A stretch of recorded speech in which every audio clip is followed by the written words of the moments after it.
Fascicule 38. Esprit tutélaire de l'univers local.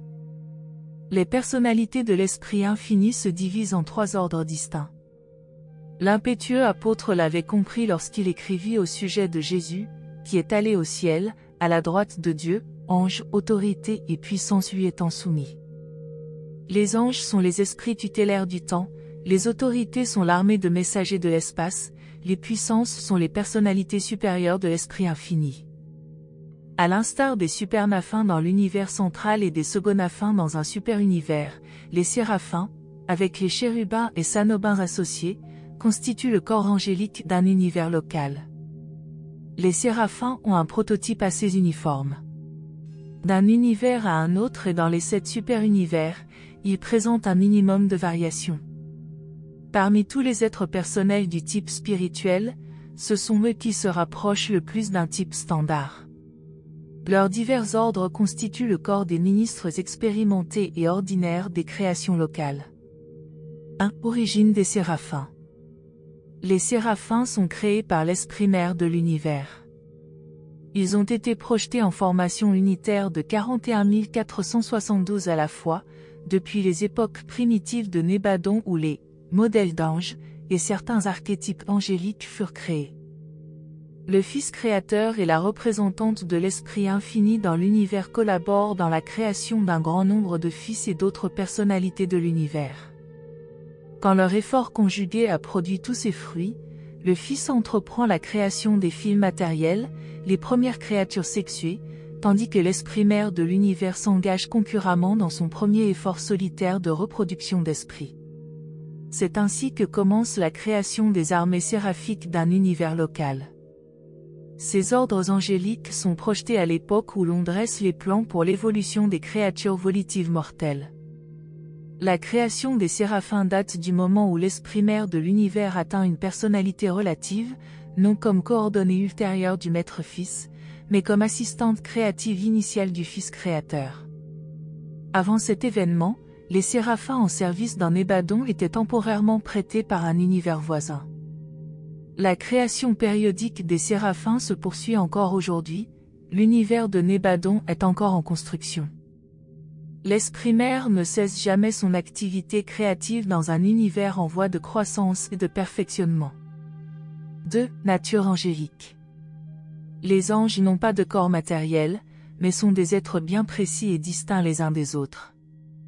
Ils sont de nature et d'origine spirituelle. Bien qu'invisibles aux mortels, ils vous perçoivent tels que vous existez dans la chair, sans l'aide de transformateurs ni de traducteurs. Ils comprennent intellectuellement le mode de vie des mortels et partagent tous les sentiments et les émotions non sensuelles des hommes. Ils apprécient vos efforts en musique, en art et en humour véritable, et y prennent grand plaisir. Ils se rendent pleinement compte de vos luttes morales et de vos difficultés spirituelles.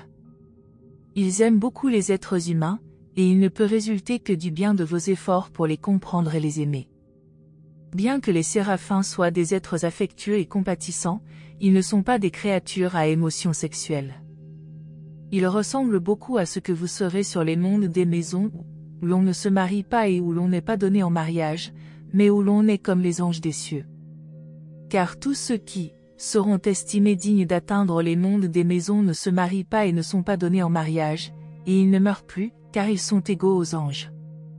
Néanmoins, en parlant à des créatures sexuées, nous avons l'habitude d'appeler fils de Dieu les êtres qui descendent plus directement du Père et du Fils, et d'employer le terme fille de Dieu en nous référant aux enfants de l'Esprit. C'est pourquoi les anges sont communément désignés par des pronoms féminins sur les planètes où la vie est sexuée. Les séraphins sont créés de manière à pouvoir fonctionner à la fois sur le niveau spirituel et sur le niveau matériel. Rares sont les champs d'activité spirituelle ou morontiels fermés à leur service. Les anges ne sont pas très éloignés des hommes quant à leur statut personnel, mais, dans certaines performances fonctionnelles, ils les transcendent de loin. Ils possèdent bien des pouvoirs qui dépassent considérablement la compréhension humaine.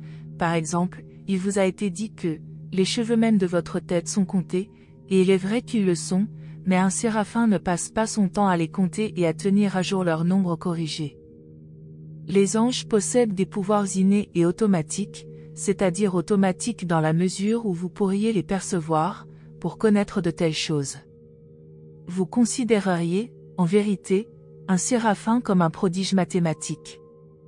C'est pourquoi de nombreuses tâches, qui seraient formidables pour des mortels, sont accomplies avec une extrême aisance par des séraphins.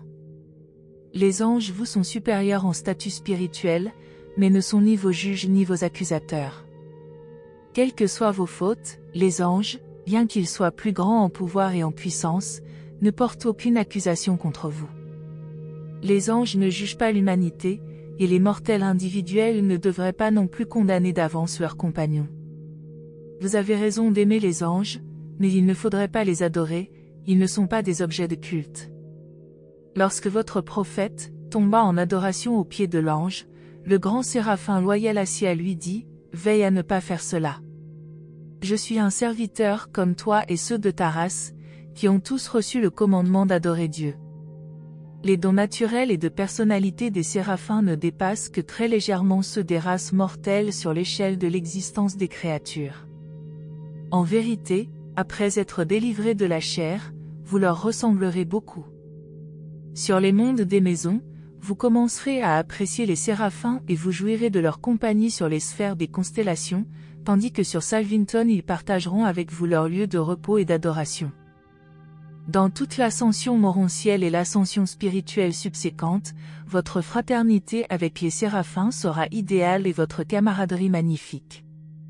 3. Anges non révélés. Dans tous les domaines de l'univers local fonctionnent de nombreux ordres d'êtres spirituels non révélés aux mortels, parce qu'ils n'ont aucune relation avec le plan évolutionnaire d'ascension au paradis. Dans le présent fascicule, le mot « ange » est employé à dessein pour désigner restrictivement les descendants séraphiques et associés de l'esprit mère de l'univers qui s'occupe si largement de mettre en œuvre le plan de survie des mortels.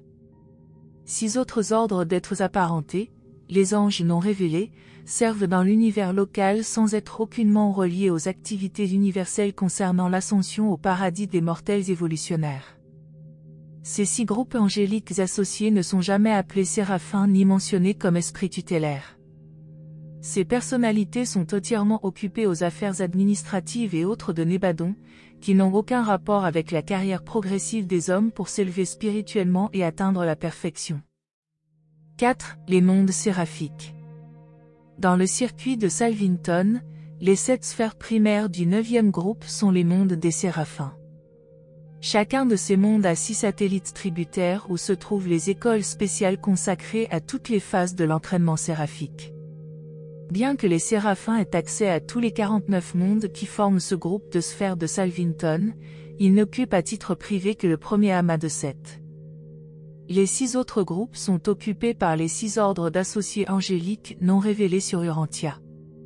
Chacun de ces groupes entretient un quartier général sur l'un des 6 mondes primaires et exerce des activités spécialisées sur ces 6 satellites tributaires. Chaque ordre angélique a libre accès à tous les mondes de ces 7 groupes diversifiés. Ces mondes sièges font partie des magnifiques royaumes de Nébadon. Les domaines séraphiques sont caractérisés à la fois par la beauté et l'étendue. Chaque séraphin y a un vrai foyer, et foyer signifie le domicile de 2 séraphins, ils vivent par paire. Sans être mâles et femelles comme les fils matériels et les membres des races mortelles, les séraphins sont positifs et négatifs. Dans la majorité des affectations, il faut 2 anges pour accomplir la tâche. Quand ils ne sont pas encircuités, ils peuvent travailler seuls, quand ils sont stationnaires, ils peuvent également se passer de leur complément. Ils conservent généralement leur complément originel, mais pas nécessairement. Ces associations sont primordialement nécessitées par la fonction, elles ne sont pas caractérisées par une émotion sexuelle, bien qu'elles soient extrêmement personnelles et vraiment affectueuses. En dehors de leur foyer désigné, les séraphins ont également des quartiers généraux de groupe, de compagnie, de bataillons et d'unités. Ils s'assemblent tous les 1000 ans pour des réunions et y sont tous présents conformément à l'époque de leur création. Si un séraphin porte des responsabilités qui lui interdisent de quitter sa charge, il alterne avec son complément pour assister à la réunion et se faire remplacer par un séraphin né à une autre date. Chacun des partenaires séraphiques assiste donc à au moins une réunion sur 2. 5. L'entraînement séraphique. Les séraphins passent le premier millénaire de leur existence comme observateurs non commissionnés sur Salvington et ses mondes écoles associés. Ils passent le second millénaire sur les mondes séraphiques du circuit de Salvington. Leur école centrale de formation est maintenant dirigée par les 100 000 premiers séraphins de Nébadon, avec à leur tête l'ange originel ou premier-né de cet univers local. Le premier groupe créé des séraphins de Nébadon fut éduqué par un corps de 1000 séraphins venus d'Avalon. Nos anges furent ultérieurement enseignés par leur propre Seigneur. Les Melchizedek jouent aussi un grand rôle dans l'éducation et la formation de tous les anges de l'univers local, séraphins, chérubins et sanobins. À la fin de leur période de formation sur les mondes séraphiques de Salvington, les séraphins sont mobilisés dans les groupes et unités classiques de l'organisation des anges, et sont affectés à l'une des constellations. Ils ne sont pas encore commissionnés comme esprits tutélaires, bien qu'ils soient déjà bien au courant des phases précommissionnées de la formation angélique. Les séraphins débutent comme esprits tutélaires en servant comme observateurs sur les mondes évolutionnaires les moins évolués. Après cette expérience, ils reviennent sur les mondes associés du siège de leur constellation d'affectation pour commencer leurs études supérieures et plus particulièrement se préparer à servir dans quelques systèmes locaux particuliers. À la suite de cette éducation générale, ils sont promus au service de l'un des systèmes locaux. Nos séraphins complètent leur entraînement sur les mondes architecturaux associés à la capitale d'un système de Nébadon et sont commissionnés comme esprits tutélaires du temps. Une fois commissionnés, les séraphins peuvent être envoyés en mission n'importe où dans Nébadon et même dans Orvonton. Leur travail dans l'univers n'a ni entrave ni limitation. Ils sont étroitement associés aux créatures matérielles des mondes et sont toujours au service des ordres inférieurs de personnalités spirituelles, établissant le contact entre ces êtres du monde de l'esprit et les mortels des royaumes matériels. 6. L'organisation séraphique. Après leur second millénaire de séjour au quartier général séraphique, les séraphins sont organisés, sous le commandement d'un chef, par groupe de 12 pairs, 24 séraphins, et 12 de ces groupes constituent une compagnie, 144 pairs, 288 séraphins, qui est commandée par un conducteur. 12 compagnies sous les ordres d'un commandant constituent un bataillon, 1728 pairs ou 3456 séraphins, et 12 bataillons sous les ordres d'un directeur forment une unité séraphique, 20 736 couples ou 41 472 individus. Enfin 12 unités soumises au commandement d'un superviseur constituent une légion comptant 248 832 couples ou 497 664 individus. Dans le jardin de Gethsémani, Jésus y fit allusion la nuit où il dit « Même maintenant je peux prier mon Père ». Et il me fournira aussitôt plus de 12 légions d'anges. Une phalange comprend 12 légions d'anges et compte 2 985 984 couples ou 5 971 968 individus, et 12 de ces phalanges, 35 831 808 couples ou 71 663 616 individus, constituent la plus grande organisation opérationnelle de séraphins, une armée angélique. Une phalange séraphique est commandée par un archange ou par quelque autre personnalité de statut coordonné, tandis que les armées angéliques sont dirigées par les brillantes étoiles du soir ou par d'autres lieutenants immédiats de Gabriel. Et Gabriel est le commandant suprême des armées du ciel, le chef exécutif du souverain de Nébadon, le Seigneur Dieu des armées. Depuis l'effusion de Michael sur Urantia, et bien qu'il serve sous la supervision directe de l'Esprit infini tel qu'il est personnalisé sur Salvington, les séraphins et tous les autres ordres de l'univers local sont soumis à la souveraineté du Maître-Fils. Même lorsque Michael naquit de la chair sur Urantia, un message télédiffusé fut envoyé du super-univers dans tout Nébadon pour proclamer que tous les anges l'adorent. Les anges de toutes les catégories sont soumis à sa souveraineté, ils font partie du groupe qui a été dénommé ces anges puissants. 7. Chérubins et sanobins. Dans toute leur dotation essentielle, les chérubins et sanobins sont similaires aux séraphins. Ils ont la même origine, mais pas toujours la même destinée. Ils sont magnifiquement intelligents, merveilleusement efficace, touchant d'affection et presque humain. Ils représentent l'ordre angélique le plus humble, donc d'autant plus proche par rang des types humains les plus avancés des mondes évolutionnaires. Les chérubins et sanobins sont associés par inhérence et fonctionnellement unis. Les uns sont des personnalités d'énergie positive, les autres d'énergie négative. Le déflecteur de droite, ou ange chargé positivement, est le chérubin, la personnalité senior ou contrôlante. Le déflecteur de gauche, ou ange chargé négativement, est le sanobin, le complément d'être. Les fonctions solitaires de chaque type d'ange sont fort limitées, et c'est pourquoi ils servent habituellement par paire. Lorsqu'ils servent indépendamment de leur directeur séraphique, ils dépendent plus que jamais de leur contact mutuel et fonctionnent toujours ensemble.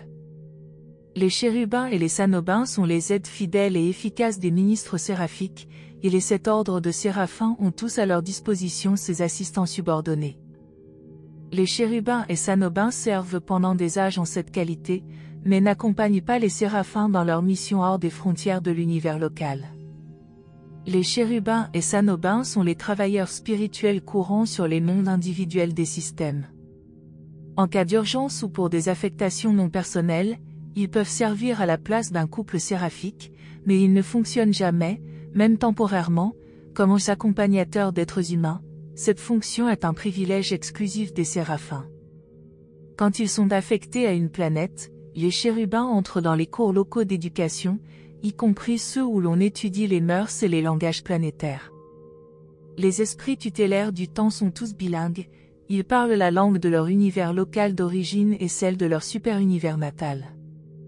En étudiant dans les écoles des royaumes, ils apprennent d'autres langues. Comme les séraphins et tous les autres ordres d'êtres spirituels, les chérubins et les sanobins s'efforcent continuellement de s'améliorer. Seuls des êtres tels que les subordonnés chargés de contrôler le pouvoir et d'orienter l'énergie sont incapables de progrès. Toutes les créatures douées d'une volition de personnalité actuelle ou potentielle recherchent de nouveaux aboutissements. Les chérubins et sanobins sont par nature très proches du niveau morontiel d'existence, et ils font preuve d'un maximum d'efficacité dans le travail marginal des domaines physiques, morontiels et spirituels. Ces enfants de l'esprit mère de l'univers local sont caractérisés par la présence de 4e créatures, d'une manière très semblable au servite de Havona et aux commissions de conciliation. Chaque 4e chérubin et chaque 4e sanobin sont quasi matériels, ils se rapprochent très nettement du niveau morontiel d'existence. Ces 4e créatures angéliques sont d'un grand secours pour les séraphins dans les phases plus matérielles de leurs activités planétaires et universelles. Ces chérubins morontiels accomplissent aussi de nombreuses tâches marginales indispensables sur les mondes morontiels d'entraînement et sont affectés en grand nombre au service des compagnons de la morontia. Par rapport aux sphères morontielles, ils représentent à peu près l'équivalent des créatures médianes par rapport aux planètes évolutionnaires. Sur les mondes habités, ces chérubins morontiels travaillent fréquemment en liaison avec les créatures médianes. Chérubins et créatures médianes forment des ordres de créatures nettement séparés. Ils ont des origines dissemblables, mais font preuve d'une grande similitude de nature et de fonction. Puis, évolution des chérubins et des sanobins. De nombreuses voies de service progressif sont ouvertes aux chérubins et aux sanobins pour rehausser leur statut, lequel peut encore être élevé par l'embrassement de la divine ministre. Il y a 3 grandes classes de chérubins et de sanobins en ce qui concerne leur potentiel évolutionnaire. 1. Candidats à l'ascension. Ces êtres sont par nature candidats au statut séraphique. Les chérubins et sanobins de cet ordre sont brillants, bien que leur don naturel n'égale pas ceux des séraphins. Il leur est toutefois possible d'atteindre, par application et par expérience, le plein statut séraphique. 2. Chérubins de la phase médiane. Tous les chérubins et sanobins ne possèdent pas un potentiel d'ascension égal. Les chérubins de la phase médiane sont des êtres des créations angéliques limités par inhérence. La plupart d'entre eux resteront chérubins et sanobins, bien que les individus les plus doués puissent parvenir à un service séraphique restreint. 3. Chérubins morontiels. Ces 4e créatures, des ordres angéliques conservent toujours leurs caractéristiques quasi matérielles. Ils continueront comme chérubins et sanobins avec une majorité de leurs frères de la phase médiane, en attendant la factualisation complète de l'être suprême. Alors que le deuxième et le troisième groupe sont quelque peu limités en potentiel de croissance, les candidats à l'ascension peuvent atteindre les hauteurs du service séraphique universel. Nombre des chérubins les plus expérimentés du premier groupe sont attachés aux gardiens séraphiques de la destinée et placés ainsi en ligne directe pour s'élever au statut d'éducateurs des mondes des maisons lorsque leurs seigneurs séraphiques les abandonneront. Les gardiens de la destinée n'ont plus de chérubins et de sanobins pour les aider lorsque leurs pupilles mortelles ont atteint la vie morontielle. Et, quand d'autres types de séraphins évolutionnaires reçoivent l'autorisation de se rendre sur Seraphington et au paradis, il leur faut abandonner leurs anciens subordonnés en sortant des frontières de Nébadon. Ces chérubins et sanobins ainsi abandonnés sont généralement étreints par l'esprit mère de l'univers, ce qui les met au niveau d'un éducateur des mondes des maisons dans l'obtention du statut séraphique. Les chérubins et sanobins étreints une fois par l'esprit mère servent longtemps comme éducateurs des mondes des maisons sur les sphères morontielles, depuis la moins évoluée jusqu'à la plus haute. Lorsque leur corps assemblé sur Salvington comporte trop de recrues, la radieuse étoile du matin convoque ses fidèles serviteurs des créatures du temps à paraître en sa présence. Ils prêtent le serment de transformation de personnalité, sur quoi l'esprit mère de l'univers étreint de nouveau, par groupe de 7000, ces chérubins et sanobins seniors et avancés. Ils sortent alors de cette deuxième étreinte comme séraphins qualifiés. Désormais, la pleine et complète carrière d'un séraphin, avec toutes ses possibilités paradisiaques, est ouverte à ces chérubins et sanobins nés une deuxième fois. Ces anges peuvent être affectés à un mortel comme gardiens de la destinée. Si leur pupille mortelle atteint la survie, ils deviennent éligibles pour être promus à Seraphington et aux 7 cercles d'aboutissement séraphique, et même pour entrer au paradis et au corps de la finalité. 9. Les créatures médianes. Les créatures médianes ont une triple classification.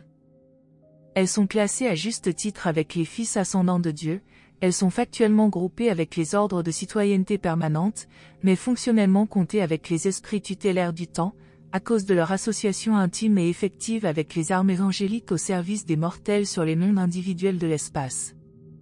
Ces créatures uniques apparaissent sur la majorité des mondes habités, et on les trouve toujours sur les planètes décimales comme Urantia où se font les expériences de vie.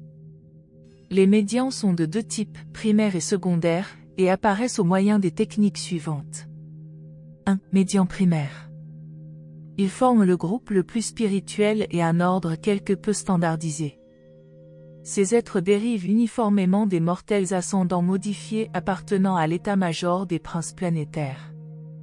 Le nombre des créatures médianes primaires est toujours de 50 000, et nulle planète bénéficiant de leur ministère n'en a davantage. 2. Médians secondaires. Ils forment le groupe le plus matériel de ces créatures, et leur nombre varie considérablement sur les différents mondes, bien que la moyenne soit voisine de 50 000.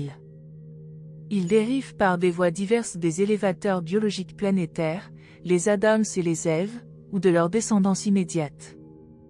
Il n'existe pas moins de 24 techniques pour la production des médians secondaires sur les mondes évolutionnaires de l'espace. Leur mode d'origine sur Urantia fut inhabituel et extraordinaire. Aucun de ces 2 groupes ne provient d'un accident de l'évolution, ils sont tous 2 des éléments essentiels dans les plans prédéterminés des architectes de l'univers. Leur apparition au moment opportun sur les mondes en évolution concorde avec les projets originels et les plans de développement des porteurs de vie superviseurs. Les médians primaires reçoivent leur énergie intellectuelle et spirituelle par la technique angélique, et leur statut intellectuel est uniforme. Les 7 esprits mentaux adjuvants n'entrent pas en contact avec eux. Seuls le 6e et le 7e, l'esprit d'adoration et l'esprit de sagesse, sont capables d'apporter leur ministère au groupe secondaire. Les médians secondaires reçoivent leur énergie physique par la technique adamique et sont spirituellement circuités par la technique séraphique. Ils sont dotés intellectuellement du type de mental de transition morontielle. Ils se divisent physiquement en 4 types, spirituellement en 7 ordres, et intellectuellement en 12 niveaux selon leur sensibilité au ministère conjoint des deux derniers esprits adjuva et au mental morontiel. Ces variantes déterminent leur différence d'activité et d'affectation planétaire. Les médians primaires ressemblent plus à des anges qu'à des mortels, les ordres secondaires sont beaucoup plus proches des êtres humains. Chacun d'eux apporte une aide inestimable à l'autre dans l'exécution de leurs multiples tâches planétaires. Les ministres primaires peuvent établir une liaison coopérative à la fois avec les contrôleurs d'énergie morontielle et spirituelle, et avec les agents qui mettent en circuit le mental. Le groupe secondaire ne peut établir de liaison de travail qu'avec les contrôleurs physiques et les manipulateurs des circuits matériels. Mais, du fait que chaque groupe de médians peut établir un parfait synchronisme de contact avec l'autre, ils peuvent pratiquement utiliser tous deux la totalité de la gamme d'énergie allant du pouvoir physique brut des mondes matériels, passant par les phases transitionnelles d'énergie universelle, et jusqu'aux forces supérieures de réalité d'esprit des royaumes célestes. Le vide entre le monde matériel et le monde spirituel est parfaitement comblé par la série d'associations, hommes mortels, médians secondaires, médians primaires, chérubins morontiels, chérubins de phase médiane et séraphins. Dans l'expérience personnelle d'un mortel individuel, il est indubitable que ces divers niveaux sont plus ou moins unifiés par le divin ajusteur de pensée qui leur donne une signification personnelle par ses agissements non observés et mystérieux. Sur les mondes normaux, les médians primaires maintiennent leur service en tant que corps de renseignement et hôtes célestes pour le compte du prince planétaire, tandis que les ministres secondaires continuent leur coopération avec le régime adamique pour faire avancer la cause de la civilisation planétaire progressive. Lorsque le prince planétaire fait défaut et que le fils matériel échoue, comme ce fut le cas sur Urantia, les créatures médianes deviennent les pupilles du souverain de système et servent sous la direction du conservateur en charge de la planète. Mais il n'y a que 3 autres mondes dans le système de Satania où ces êtres opèrent en un seul groupe sous un commandement unifié comme le font les ministres médians unis d'Urantia. Pour les médians tant primaires que secondaires, le travail planétaire est varié et diversifié sur les nombreux mondes individuels d'un univers, mais, sur les planètes normales et moyennes, leurs activités sont très différentes des devoirs qui occupent leur temps sur des sphères isolées comme Urantia. Les médians primaires sont les historiens de la planète qui, depuis l'arrivée du prince planétaire jusqu'à l'âge où la lumière et la vie sont ancrées, élaborent les spectacles et préparent les descriptions de l'histoire planétaire pour les expositions des planètes sur les mondes sièges systémiques. Les médians restent pendant de longues périodes sur un monde habité, mais, s'ils sont fidèles à leur mission, leurs services au long des âges pour maintenir la souveraineté du Fils créateur finiront très certainement par être pris en considération. Ils recevront la récompense qui leur est due pour leur patient ministère auprès des mortels matériels sur leur monde du temps et de l'espace. Tôt ou tard, toutes les créatures médianes accréditées seront enrôlées dans les rangs des fils ascendants de Dieu, et dûment engagées dans la longue aventure d'ascension au paradis en compagnie de ces mêmes mortels d'origine animale, leurs frères terrestres, qu'ils ont si soigneusement protégés et si efficacement servis pendant leur long séjour planétaire. Présenté par un Melchizedek agissant sur requête du chef des armées séraphiques de Nébadon. N'oubliez pas de laisser vos commentaires ci-dessous pour partager vos propres réflexions sur le livre d'Urantia, et si vous avez aimé cette vidéo, n'hésitez pas à la liker et à la partager avec d'autres personnes intéressées par la spiritualité et philosophie. Merci de nous avoir rejoints aujourd'hui, et je vous retrouve bientôt pour une nouvelle exploration passionnante. Restez curieux.